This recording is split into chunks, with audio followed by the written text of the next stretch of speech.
Well, hey there. It's your old pal Keith from groups.com. And I've been on strike with respect to Bubble. But I hadn't watched the webinar about, what is it? Building efficiently on Bubble webinar. That's about like optimizing for workflow units and such. 1 second. Anyway, I'd seen some comments on this that it wasn't that great. And I haven't seen it yet. Except for like kind of skipping through and testing my levels and stuff. So let's get started. I'm marketing manager at Bubble, and I'd like to welcome you to Bubble's webinar on optimizing workload of your Bubble app. Okay. And some of you might encounter me in various places by email, on the blog, previous live events like the responsive launch. I'm really glad you're here today. I think that the goal of this webinar is really to give you an overview with specific live demo examples of tips and tricks for improving the efficiency of your Bubble apps. So whether this is your first time you've ever looked at your logs tab, or if you're a power user from the forum, I think the content today is really going to be... And like a dummy, of course, I had my microphone sitting right next to my fan. Sorry about that. We're back to normal. I was like, why can't I hear myself? The best practices and principles with building with this new metric. Okay. But first, in terms of our agenda, I'm going to invite Emmanuel, our founder, co-founder, co-CEO of Bubble, to the stage to talk a little bit more about a few words from his perspective on the backdrop of why this is all happening, sort of where this is coming from, cool. And hopefully get to hear more from him. Hopefully. So welcome to stage, Emmanuel. Thank you, Vivian. And hello, everyone. I can see a lot of people from a lot of different places, so it's great to have everyone here. Hi. I'm very happy we can do this event now, because this is a very important topic for the community and for the company. You know, introducing a new pricing metric is a very big moment when it's for a service like ours. And I know the last couple of weeks have been rough and stressful. I want to thank everyone here for their understanding and patience, and for the feedback that they gave us, because this is something that we need to go through together. The team has been working really hard, both prior to the announcement, obviously, but after the announcement, to ensure that this transition is as smooth as possible for people. And that's, you know, this webinar is part of this. Some tooling, like we're making some improvements to what you can see in the editor, and the team will be sharing that in a few minutes, you know, how to use these different tools with a lot of, you know, also content. One thing that I want to reiterate, because, you know, it can be complicated with legacy, is that until you migrate your app to new plans, this new metric is something you can measure, but it's not going to be impacting how your application works and how much you pay until October 2024. So there is a lot of time here for you to work with our team if you're hitting some... I didn't really understand that. I didn't get what that date was. In terms of usage, so that the transition is as smooth as possible. What I would like to discuss a little bit today is explain why we're doing this. I mean, that's a question that we've seen a lot over the last couple of weeks, is why is Bubble doing this and not just raising prices? Okay, I'm going to take a guess here. Like, the whole goal was to remove capacity limits, right? So you have dynamic capacity. And so, of course, you got to charge for capacity, you know, on the basis of capacity by some measurement. Okay. All right. I guess that's what we're going to hear. Okay. And so I think it's a good opportunity to explain the rationale of why we're doing this. And it's much more easier to do that live than through a blog post or forum post. I'll let the team get into the more technical aspect of how, you know, workload unit work.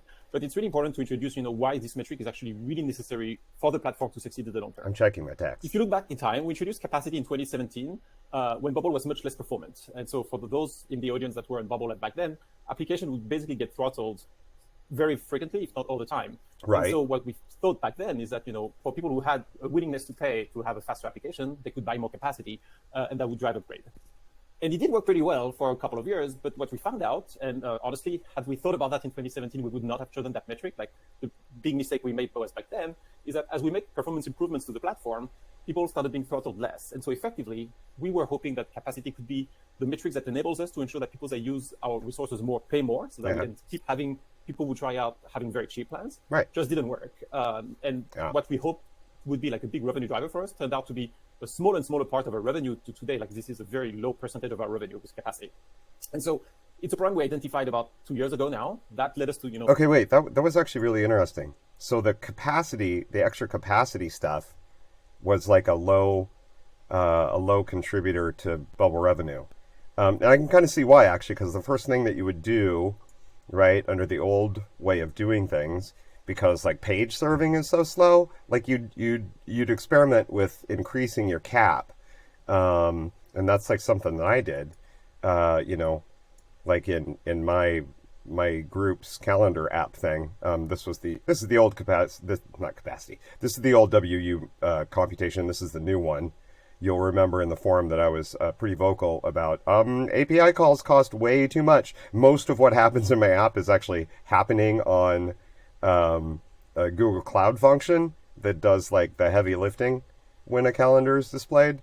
And so, by repricing those, they got me down into a range where actually I was paying, I guess it was on legacy. So it was $69 for a legacy plan and then several extra units of capacity to like keep me from capping out. And so the total cost was, I don't know, about $130 a month or something. Under this new plan, with the reweighted WUs, I could run this in starter if I didn't want to have access to the multiple branches and stuff. I've just got 2 branches right now, main and development, which has been fine for me.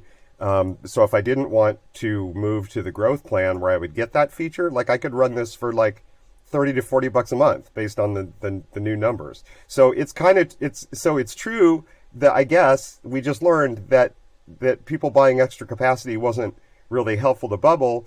It also wasn't really helpful to me because I was paying for these extra units of capacity that apparently I didn't need. So that's interesting. Okay, that's my commentary on that. Let's go back to Emmanuel.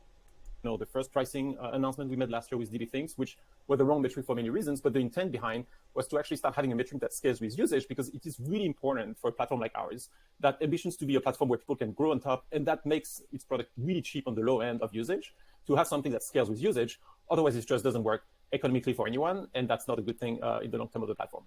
So today, after we spent a long time thinking about this new unit and the workload, and I'm really confident this is the right metric to ensure that, again, people scale their usage, that the bill and the usage scale together at the same time.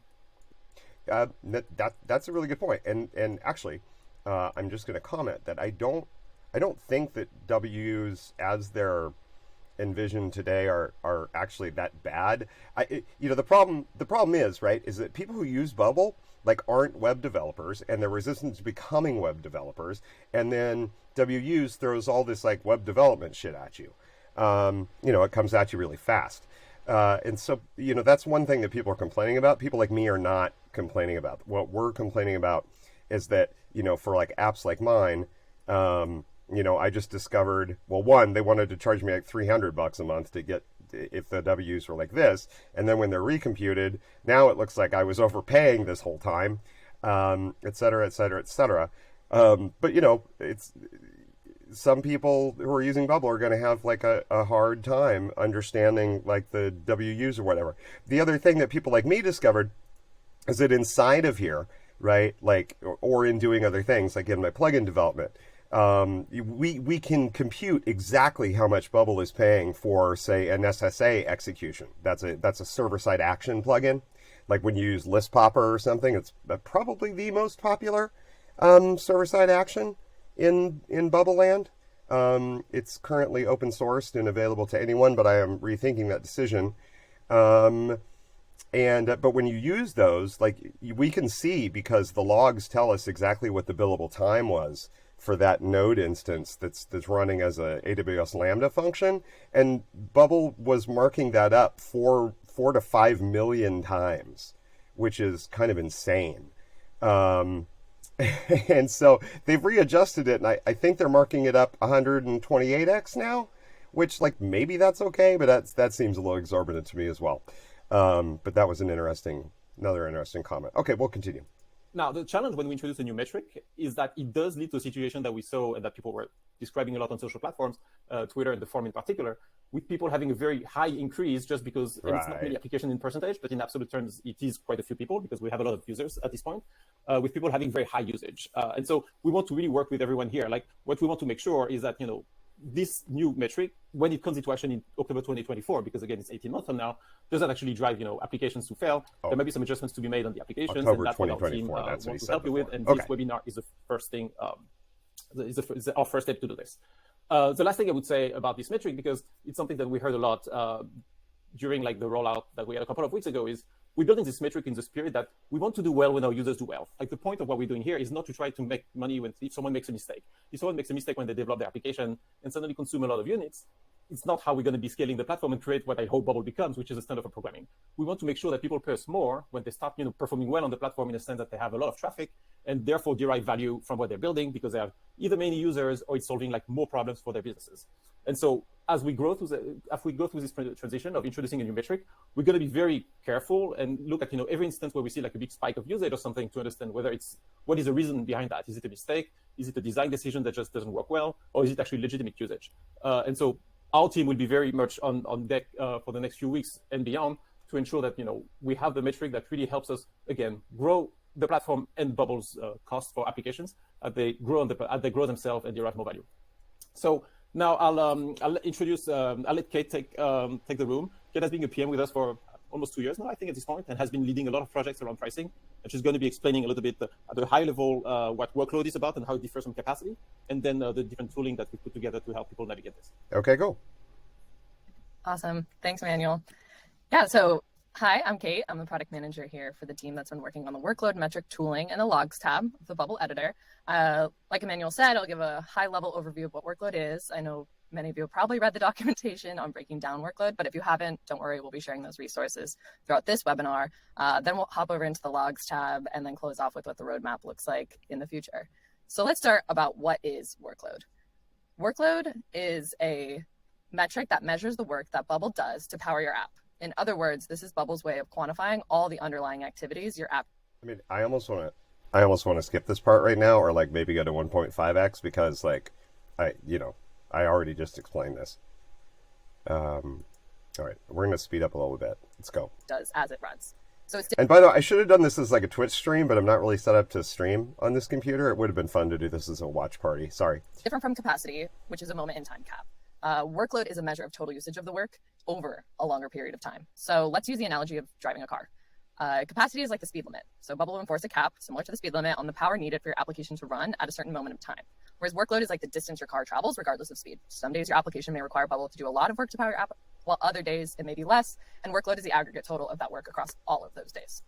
So that's probably not really true, right? I mean, your app is probably, the metaphor is good, but if you have an app that reaches any level of success, like you're going to see roughly the same usage every day, right? And that's slowly asymptotically increasing over time. Interesting. Okay.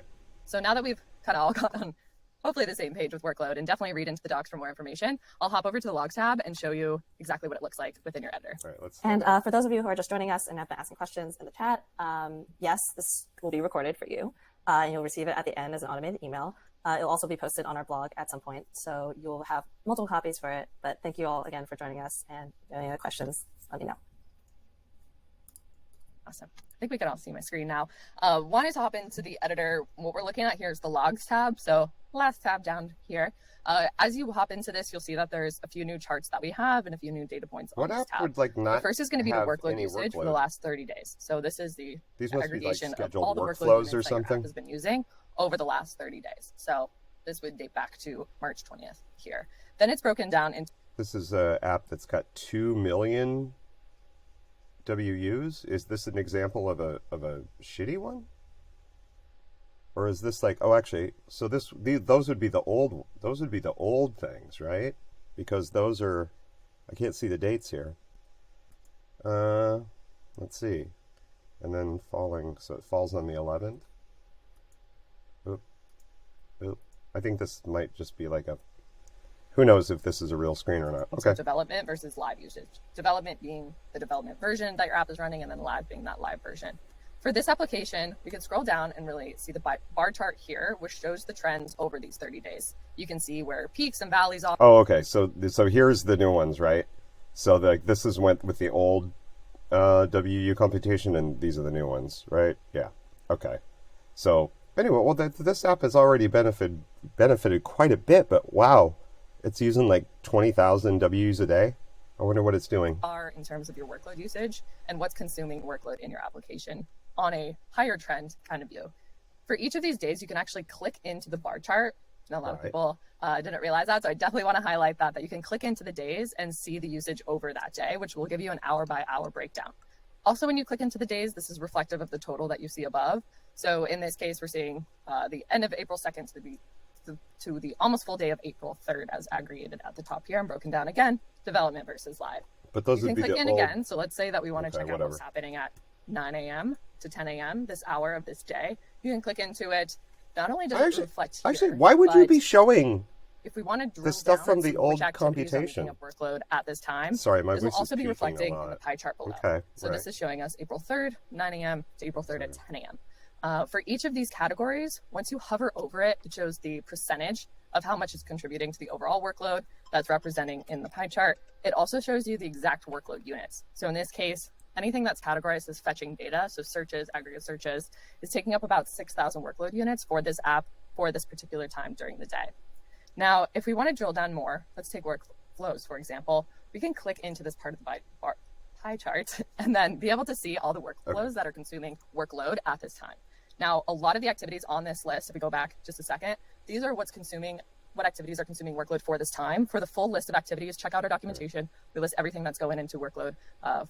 That's possible for any activity. But let's go back to clicking into workflow. So this is showing all the workflows for this time. Again, hover states, show percentage, and overall workload consumption. If we want to drill down and say, okay, but where in the editor is this being called? I really want to optimize this and go to the exact location. You can actually click on the activity slice itself, and it'll navigate exactly to the workflow that's causing this. So in this case, it's preview job email. We're able to go in, see the different actions that are popping up. In future iterations, we definitely want to be able to pinpoint the particular action because we know a lot of workflows have a lot of actions in some cases, which could consume different amount of workload units. Okay, wait. This is a completely in-page workflow. So shoot assist, find and replace, set state of a pop-up, show pop-up message preview. So all those are completely like client-side actions, right? Those have no WU cost. What is the one that's hiding under here? I guess we're going to get to that. All right. So that's a breakdown of the pie chart here. For more information, check out our documentation, and you'll see that. What? That didn't show me anything. You didn't show me what was consuming capacity there, or workflow units. That was interesting. Okay. We have some people coming up soon that'll show us exactly how they are navigating through it. Also wanted to mention what's coming out on the roadmap. We do have a few things that have already come out, and we'll have some things coming out in the future, some bug fixes that we have going on, more drill downs, so like the drill downs I was just showing, and then also including the most recent hour. So really helping with the optimization use cases. Thank you, Kate. And for those of you joining us, I think I'm going to remind you that this is recorded, but also that we are now going to go into the optimization side of the webinar. There we go. We wanted to give a high-level overview just because there's a broad range of people coming to Bubble. Some people are very advanced, and some people are just starting out, may have just discovered the logs tab for the first time. So I'd like to invite Jonathan on to actually get to optimization and sort of tips and tricks for finding and solving common inefficiencies. Thank you, Jonathan. Yeah, thanks, Vivian. Hi, everyone. So yeah, my name's Jonathan. I'm a technical success manager here at Bubble. We may have talked if you've submitted a support ticket in the past year or so. But yeah, so today what we're going to talk about is just some basic optimization tips. These are pretty low level, so if you're an advanced bubbler, you may still learn something here, but this is really for beginners and kind of just taking a first look at your Bubble app and beginning the optimization process. So before we get started, I wanted to touch on a few things to keep in mind when optimizing your Bubble app. So first, Bubble is infinitely flexible. So there's no right or wrong way to build something in Bubble, but there are a few best practices to keep in mind when building on Bubble. So second, timing is everything. So now with the introduction of workload units, we really want to start building our apps to be reactive instead of proactive. So I'll go into a little bit more detail what that means in the live example here in the editor. And then lastly, we should only build what is necessary. Bubble's a great platform. It's super easy to build on. And you may be tempted to say, hey, I need to track page loads on my app. That's a 30-second implementation, probably. Okay, I know where this is going. There's going to be an example of like, here's stuff you should be doing with Google Analytics. Don't do stupid stuff like this in your app, and that's completely true.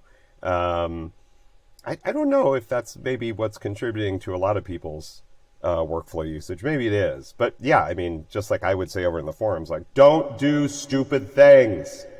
So okay, let's continue. A lot easier than signing up for something like Segment or Google Analytics, but that's not something that Bubble is built for, and there's always a better tool for something like that, and we'll touch on that here in just a second. So I'm going to jump into the editor here and show you a few examples that I built. So give me 1 second to share my screen. And for those of you who are joining us again, I'm going to share some resources about this, and we're also going to be sharing the deck as a handout in addition to the recording, so you can take a look at the blog post that we just had on improving workload efficiency. This is going to cover a lot of things in detail that Jonathan's going to go over. So, but definitely follow along. We have some really cool live demo apps from within Bubble to show you. Yeah, so perfect. Thank you, Vivian.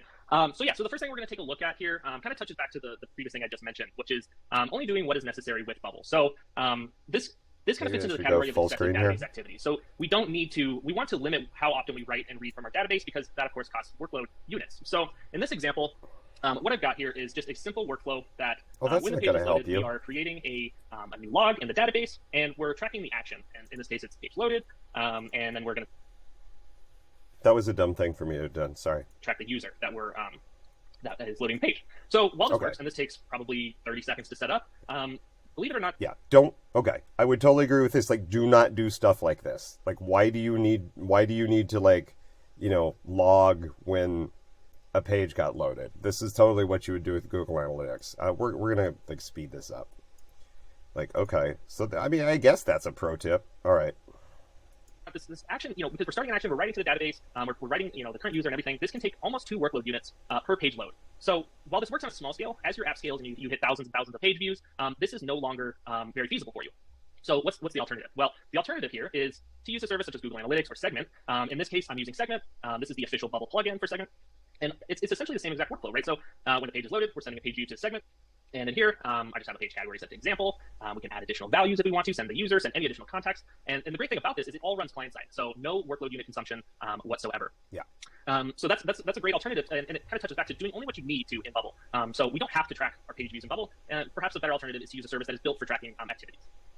So the next tip that we kind of want to touch on is regarding conditionals and using searches with conditionals. Wait. Now I want to slow down. And by the way, my laundry timer went off, so I'm going to have to... I am going to have to pause. With our users, and I've seen some inefficiencies when it comes to the sign-up form that you might have on your app.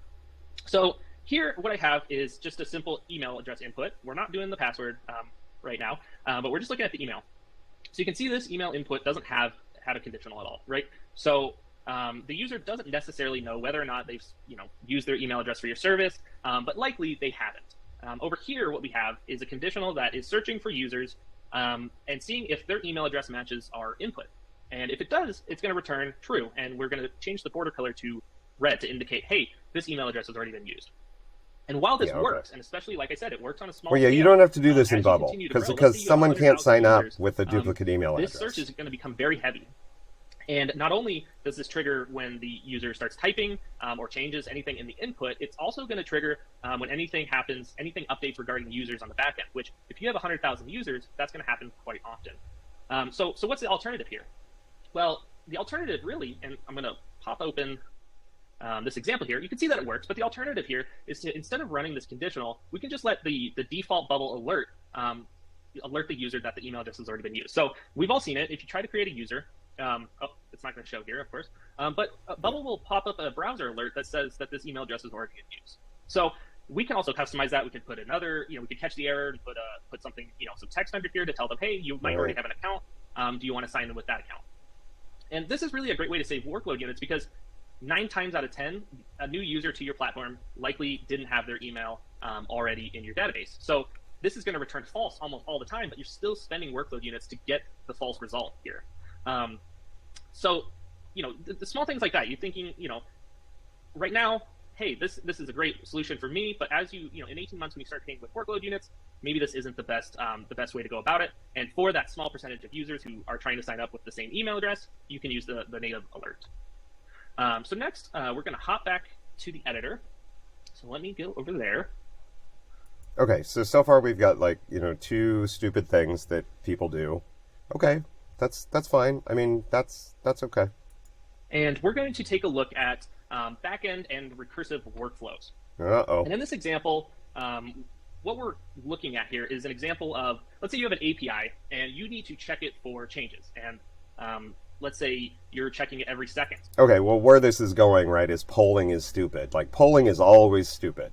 Web development doesn't rely on polling, right? We rely on... It's like action-based, right? It's event-based, really. And so we respond to events. So what you want to do is not actively pull some resource, regardless of what it is. You want to only act when you've been notified that something happens. This is true of your own routines or workflows or whatever, as well as other systems. You don't want to be polling some other system constantly. However, the reason that this is urgent to address under the new bubble system is that more than necessary API calls are going to get expensive for you, even though API calls have been marked down a little bit. The example in my app is that all of the, a lot of the heavy lifting, not all of it, but a lot of the heavy lifting in this app is done in a Google Cloud function. Now, that Google Cloud function costs me $0 to run per month. My bill from Google for a Google Cloud function that goes out and pings multiple ICS files, calendar feeds, right? And Mike, I don't limit how many feeds you can connect a single calendar to in my app, so there could be multiple ones of that. It returns in a few milliseconds. It runs in Google Cloud Functions. It runs on a not the default bucket, right, but like a more advanced bucket that has more memory and potentially can stay connected longer to the calling app, because some of these files can be quite large. This service is at a level. I have real paying users, and actually it is rum and profitable. And as you can see, it gets called pretty consistently all the time, right? This app is constantly being used. It's constantly doing things. But Bubble charges me $0. The highest I've ever been charged for my Google Cloud Functions is 3 cents a month. But on the Bubble side, this represents about half of my app. Let me go back. I'm just going to show you. So here we go. Scheduled workflows. So this is 52% of activity in my app. I mean, it's an important thing, right? I've offloaded this data processing thing to Google Cloud Functions because it works so much better and costs less, right? So when I click into here, like this, so then 62% of half, so whatever that is, 33% of my whole app is this workflow called Update ICS Calendar. And this workflow, all it does is ping that endpoint. I'm not going to go through this entire workflow, but what it does is if the data is potentially not fresh, which I take as like 10 minutes, then it's going to run the Google Cloud function and go update the calendar so we know what dates are blocked, so that people aren't like coming in and like trying to book days that my clients have blocked off, right? So anyway, that is like 30% of my app right there. And oh man, I can't get back to the logs. Here we go. We'll go back there. Anyway, the point is like, so that's a significant charge. So even if I can get away with running this for $30 a month in starter, right? Bubble just told me that it's charging me $10 a month for this workflow, which all it does is pings my Google Cloud function, which costs me $0 per month. So that's like an infinite markup, right? Just saying. All right, let's go back. So in this example here, I'm not using a recursive backend workflow, but I'm using a do every 1 second. And I've got my example API set up here. Don't poll checking stuff, for kids. changes in our local database. Don't poll. Just to kind of simulate doing what's called polling. So that in programming, this is typically called polling. We're checking every second. If we get a different result from the API, then we're going to make that change and then continue polling and looking for changes. So really the best practice here, and I'm using a database trigger here to kind of simulate a webhook, is to use a webhook. So and this touches back to that principle that I shared earlier, where instead of being proactive and checking for things to do and continually doing things, which works on the old model, but now with workload units isn't ideal, we can be reactive rather than proactive. So we have this trigger here, which let's say it's a webhook. Like it's waiting for yeah. A service such as Stripe to send out, hey, this user updated their customer profile, and here's the changes. So we want to be reactive. So although just a note here, like inbound, even though the price has been reduced, like inbound API calls are like also more expensive than they really should be. But I mean, they're kind of down into a reasonable-ish range. And I don't know why this Kraftwerk video keeps popping up. That's pretty funny. That might be more fun to watch. I'm gonna have to change my laundry in a second, so I'm gonna go on pause. Okay, you'll be pleased to know that my towels are clean. All right, let's continue. When something comes to our app, then we catch it and we make the changes in our database. So kind of a quick example of what this looks like is, so in our live demo here, so here's my webhook. This is my sample webhook.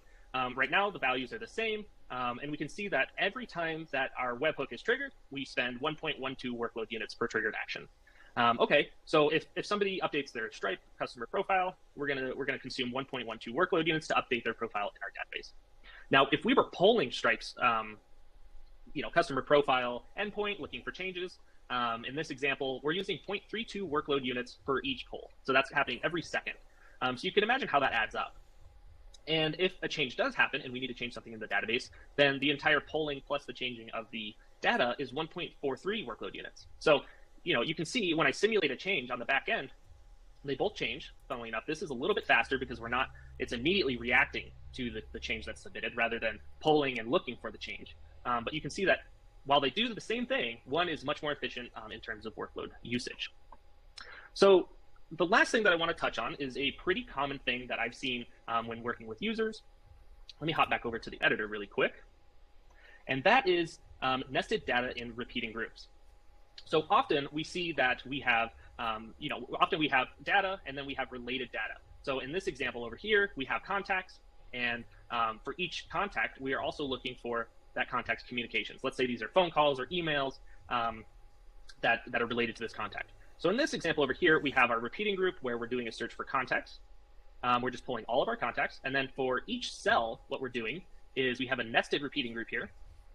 And we are doing Okay, I don't think you can see this very well. But yeah, there's a repeating cell, there's a repeating group cell, and inside it there's another repeating group. And the list that's going to feed that inner repeating group is search for communications. Okay. A search for communications where the contact is the current cell's contact. This is a pretty normal thing, right? We think, okay, well, for each cell, I need to search for that contact's communications. But the thing to think about is instead of a single search for all of the contacts, we're actually, let's say we had 1,000 contacts and we needed to search for each contact's communications. So the initial search for contacts is one search, and then for each contact, we have to do another search for the communications. And so I think I know where this is going. I mean, I think what the other cell, in the green one on the left, instead, we're just going to reference the current cell's communications that are on there. My concern about this, I'm not sure if this optimization idea is actually helpful, because if you already have the contacts and if the communications are on the contact, they're already going to be in the browser, and so it might be inefficient to say search for. But in a lot of cases, if we quote unquote do a search for something, if the data is already cached, then Bubble already knows this and doesn't do a database operation. Now, I can see in this case that what you might be doing is pinging the database assembles those things, and then on the client side, Bubble goes, I already have those things, and so they won't be re-downloaded. But I don't feel like this is going to be a very illustrative example unless he shows the actual WU impact here. I mean, I wouldn't write things this way, and I wouldn't do them this way as he's just showing. I'm sure that I would do them much more like what he's going to show next, but I just want to make some comments on that. So, of course, that's 1,001 searches. Not quite ideal. So what's the alternative to that? So the alternative is to link your related data types together. So in this instance, in this example, let's hop over to the data tab. If we look at our contact, I've added a list of communications. So long as you're not saving thousands and thousands of communications per contact, this is a great way to reduce searches by just storing a list of related communications on the contact data type. Hey, what he just said there is sort of incorrect. It's like, I mean, look, if your communications are what your communications are, Bubble can in fact store 100,000 objects in a list that's attached to a thing. The documentation is actually wrong. I think it says 10,000 or something. It's actually 100,000. Once you get to that point, when you add things to that list, the operation will simply fail. Anyway, if lists don't, I guess the tip would be like, don't build gigantic lists unless you really need them. And then of course, if you have this kind of thing where you've got a data type that's a thing, and then you've got a list of things on it, all that's stored in that list of things is their unique IDs. It's basically just a pointer to the actual things themselves. So it's not necessarily a huge amount of data. But anyway, you never had to worry about this before under the previous model. And again, I get the feeling that, Bubble's charging a little bit too much for, how much for the per byte kind of cost of things that are in a list. But anyway, let's continue. So when I'm over here and I'm doing my search, I have my current cell, or my current cell, and then here in the nested repeating group, everything's the same. But instead of doing a search, I'm referencing the current cell's contacts communications. And this really saves a lot of workload units, because Bubble is combining these searches into one. So instead of doing 1,001 searches, we're back to doing just one search, which returns all contacts and all of that contact's communications. And then we can reference this here. You could even, if you wanted to, if you needed to filter this down, you could use, you can come into here, and then we could say, hey, let's, oops, not group by. Sorry about that. We want to filter it, and then we can filter the results that have already been returned. So there's always use cases for everything in Bubble. So in some cases, doing an additional search, if you're only going to list 5 things, that's not a huge deal. But if you're listing thousands of things, such as posts. So again, I wouldn't do a video like this without actually having confirmed that these two things use any different amount of WUs. What I'm saying about the red case, the case over on the right here, is that the search in that context may just be syntactic sugar. And it's syntactic poison, actually. It's like Bubble will allow you to write something that's sort of dumb, but I'm not sure that these two situations have any kind of differences in terms of WUs. But let's see if they get there. Posts with its comments, you might want to consider using linking data types. So you should always use linking data types, by the way, for many other reasons. Sharing my screen here. Yeah, so that was just a few quick examples. We looked at excessive database activities, recurring recursive workflows on the back end, conditionals with searches, and then repeating group data. I know that some of these tips are a little bit basic for those advanced bubblers out there, but it's always good to kind of go back to basics and really, when evaluating your app's optimization and things like that. So I hope this was helpful, and thanks so much for having me. Thanks, Jonathan. And I think it's also important to remind, everybody, the thing I love about Bubble is that everybody's use cases are very specific. We see so much diversity in what people build. And so it's often, when we're building programming around how to teach people things, it's challenging to get into every person's specific use case. But I actually wanted to invite someone from our own team who is a Bubble developer and works both on our Bubble website and his own Bubble app to sort of walk through kind of the principles of actually how do you even think about triaging. Say you already have an app and you built it and there's some inefficiencies in it. So I am going to turn it over to Andrew. Thanks, Vivian. My name is Andrew. I'm one of the Bubble developers here at Bubble. Officially, our team is responsible for our main website. When you go there and log in, manage your apps, all of that. We also help with some internal apps that Bubble maintains behind the scenes for various purposes. And I love what I do. It's a dream job. But one of the things that really popped into my head early on as we started to talk about workload in particular. I want that shirt, by the way. Projects. So I have. How come Bubble's never sent me a white Bubble logo and black t-shirt? I'm a size medium, by the way. And we're going to talk about one of those in particular today, which is Shoot Assist. And so I'm going to take you on a ride along here in a second where we triage the heaviest workload consumer in Shoot Assist. And I'll walk you through my process of identifying what that particular area is. And then some of my hypotheses about how I can address those areas and improve workload usage overall in that particular area, walk you through all of that. First, I feel like it might be helpful just to have a background on Shoot Assist in general, just so you can understand the particular niche a little bit better. So Shoot Assist is a CRM that's built specifically for volume photographers. And volume photography is a really fancy way of saying school portraits. And it happens to be the business that my family was in. And so Shoot Assist was built, it was a total labor of love for my parents and for my mom in particular to solve some problems that she was having. Cool. And just keeping on top of all of the details in their business.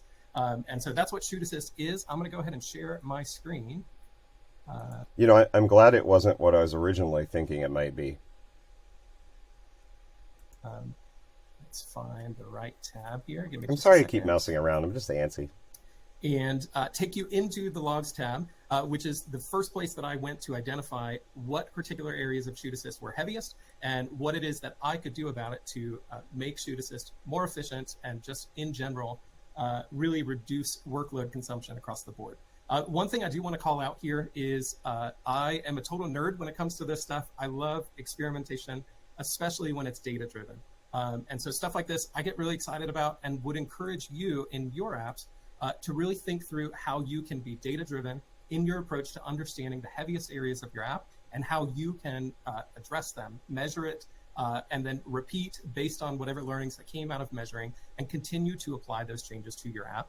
I think it's a really great point that in general, your use case is going to be varied wildly from other people who are building on Bubble. And so really the best way to address these areas in your particular app is to identify the heaviest areas of your app, measure as you make changes, and then repeat that process again and again. So with that being said, so I mean that is good advice, but of course, like mostly what bubblers, especially beginning and intermediate bubblers, do is just thrash and thrash and thrash, trying to do the most basic things. So whatever. Here we are on the logs tab of Shoot Assist, and I've already gone ahead and clicked into a day. Let me actually go back out to the 30-day view here. So one of the things that Kate mentioned earlier is that you can drill down. And generally my process jumping into Shoot Assist was just, I want to understand the heaviest areas in Shoot Assist and kind of make a priority list for myself of what are the areas that are most dire or that I could have the biggest impact if I were to make some changes. And so generally my approach here is to look for the biggest part of the pie chart and continue drilling down into that until I can find that particular area of Shoot Assist. So I'm going to go ahead and do that here. It's very clear that fetching data is consuming an outsized portion of workload overall in Shoot Assist. And so I'll click onto that. And then search is still outsized. So that's also the heaviest consumer. And if I drill in further, we can see the search for tasks first item. And so I'm going to go ahead and click on that. Overall, I feel confident that this is the heaviest area of all of the app. So we found our first area. Now, what we're looking at here happens to be a workflow report inside of Shoot Assist, which is an incredibly important feature to the photographers that are using Shoot Assist. And probably the easiest way to give you a peek at what it does and why it's so heavy is to show you the front end. So this is the dev version of Shoot Assist. But what this report is doing is that photographers in Shoot Assist list out tasks. In Shoot Assist, I call them template tasks. They're going to essentially write out, these are the steps that have to be completed for a job to be done and successful in Shoot Assist. So they define those, and then they create their jobs, which you see down the left side here. And then anytime that a job is created, Shoot Assist is going to create a job-specific copy of that template task, and it's going to assign it to those jobs. And so what this report does is it allows a photographer to come in and look at an entire season at once and see exactly where they are in the season. Sure. Honestly, it's the most important feature of Shoot Assist because photographers really love having a bird's eye view of exactly how the job's going. But you can see there's a lot of data here that's being displayed on the page. So this is scrollable. There's even more tasks than you saw at first page load. So all of these are here. I did not know that school photos were so involved. Really, my first Today I learned. Once I identified that this was a particularly heavy area, is I wanted to understand why. And this is where experimentation comes in, because essentially we're going to create some hypothesis of why we think that this happens to be the heaviest area and what in particular we can change about it to try to improve performance. So there's a couple things that come to mind for me right off the bat. If you're familiar with Bubble, you know that the way Bubble works is anytime data from a particular record happens to be downloaded on the page, Bubble downloads the entire record. That's just how Bubble is architected. I saw on Josh's post just recently that that is something we're looking into at some point, and I personally am very excited about seeing where that research heads. So, by the way, I mean, I guess that's true, but just know that that's more, the reason that happens, that like all the fields get fetched on a thing, is really a weakness in the repeating group element. If you use List Shifter to fetch a list of things, I don't perv any of the data fields, right? I just take the raw thing objects and spit them out to the original list and process list outputs, and then they're just bubble things, and nothing has been fetched, like not even the unique IDs of them. They're basically just pulled from the database and reconstituted into bubble in-page objects, and the fields on the things themselves will only be referenced if you reference them somewhere else. Now, if you take that output from list shifter and you make it the source for a repeating group, does that cause all of the fields to be fetched? It might. But like another optimization tip here is you could use list shifter in certain circumstances to just grab some objects, get them things, get them into the page as the objects themselves, and then then do something later that accesses specific fields. I guess maybe there's an opportunity here to introduce some sort of new element that would fetch a thing, not get any of its fields, but only get the fields that you specify.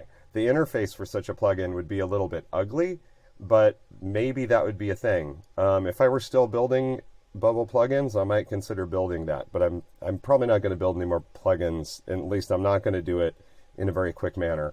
But anyway, that's another topic for another video. But for now, if you download any data from a record, you're downloading the entire record. And so for me, this simple column over here, which happens to list the client of a particular job and the date of the job, is actually incredibly heavy to the overall performance of this tab. Yeah. Because to display that info, I'm actually downloading all of the records of the job. And there's a lot of data behind the scenes for other parts of Shoot Assist that are necessary for jobs in general, but not necessary at all for this particular table. Yeah. Well, this is just like, I mean, I guess I'm glad they're like admitting that like that's really stupid. So yeah, I mean, the bubbles shouldn't do that. Why does it do that? So that was the first thing that came to mind. The other thing, But also, right, you can't fix that. I mean, I can maybe fix it. I just kind of described a roadmap to fixing that. But it's like, okay, like, see, you're not ready to charge people in this way, I guess, because you don't have an optimal way of doing things. I mean, this is just the Bubble way of doing things, and this is the way you should do them in Bubble. Okay. Thoughts that popped into my head. And honestly, the biggest one, if we go back to, let me jump back to here for a second, is the individual cell. This is actually what the Logs tab reported. And the reason that this cell is so expensive is looking at the table again, for every single one of these squares, I'm having to cross-reference the job and the template task to then do a search for the individual task that is job specific and understand if it's been completed or not. And if it hasn't been completed, if it's behind schedule, because these tasks have a due date. And so the red ones that you see happen to be tasks that are behind schedule. They haven't been checked off yet. And it's those searches that are the heaviest out of the entire report, because for every row in the table, we're doing however many searches there are templates in the list. And so this gets really heavy. Now, obviously, not all that impressive when you look at this report here, but on the front end, for instance, at my family's business, there's 100 jobs in each of these reports and at least 20 template tasks for every job. And so if you do the math, it gets really heavy, really fast. And so, okay, we've got our hypothesis. We understand the heaviest part of the app. Where do we go from here? Well, for me, the next step was, okay, let's start making some changes and measuring those changes over time. And so what I've secretly been doing, I haven't notified users, I haven't had any visual changes in the app, is that over the last couple of weeks, I've been pushing updates to how I fetch the data, how my searches are set up and constrained. And so you'll notice there's constraints actually, are good. 5 different workflow reports that on about a week basis, I have been deploying a particular update, swapping it in as the regular report that users see, and then looking at the... Oh, this is interesting. I just noticed, I was like, why is the logo such as it is? It's like, is that a cross? I know it's supposed to be like a plus sign. I see all these Christian schools. Is this some kind of white power app or something? Whatever, that's interesting. Capacity chart to understand if it had an impact or not, what that impact was, and what I can learn from it going forward. With the ultimate goal being that I can settle on a solution that I feel confident has best solved the problem, at least as much as I can. And so if we go back to the Logs tab here, and we click back to the 30 days, we can see that. Well, and you guys thought that my videos were like long and talky. Like that was like so much explication of something, like before we get to the punchline. My tests have had I should have watched that at 1.5x. Sorry. Just kidding. Very thankful for the adjustment here that has dropped this. I am extending my testing a little bit just to understand how my changes are performing from test to test. But the big so that was a really funny comment. I talked over it, but what he was saying is like this was bullshit. And then when we figured out how to not price gouge people quite as hard, I really appreciated that. I suspect how many WUs are being consumed here. So there's hundreds of thousands in the olden days, and then it drops to like 10,000. So I guess he's in dev mode. I mean, live mode might be using up a lot of resources here. Anyway, we'll go on. But I thought that was a funny comment. The biggest thing that I would call out here is that the 30-day overview of your workload usage is really, really helpful in understanding trends and how your changes in particular are impacting your application over time. And so all of that said, we haven't actually talked about a practical solution. So I want to dive into that really quick. I think that you'll find this finally interesting. So first of all, sorry, I'm I'm jump peeking back here. So we know that my hypothesis is that the data being returned about each job is very heavy.